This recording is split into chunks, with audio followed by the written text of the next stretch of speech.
વાદળ ઘેરાયા હોય છે ત્યારે ઘરની બહાર નીકળતી વખતે માણસ હાથમાં છત્રી રાખવાનું ભૂલતો નથી, કારણ કે એને બરાબર ખ્યાલ હોય છે કે વરસાદને વરસતા અટકાવવાનું મારા હાથમાં ભલે નથી, પણ વરસાદથી શરીરને પલળતું અટકાવવાનું તો મારા હાથમાં જ છે.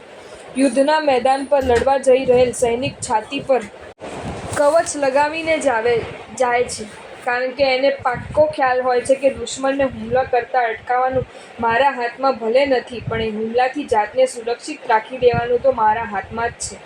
આ કવચ આપણને એક જ વાત કરે છે, દોસ્ત, તારા સદ્ગુણોનો ખાત્મો બોલાવી દેનારા પ્રલોભનોનો આ સંસારમાં પાર નથી. જો તારી પાસે વ્રત નિયમોનું કવચ નહીં હોય તો આ પ્રલોભનો સદ્ગુણોના ક્ષેત્રે તને ભિખારી બનાવી દેશે. તને મારું આટલું જ કહેવું છે કે પ્રલોભનોથી તારી જાતને બચાવતા રહેવામાં તને હંમેશા સફળતા નહીં મળે, પણ વ્રત નિયમોના સ્વીકાર દ્વારા એના આક્રમણને નપુંસક બનાવી દેવામાં તો તું અચૂક સફળતાને વળી શકીશ.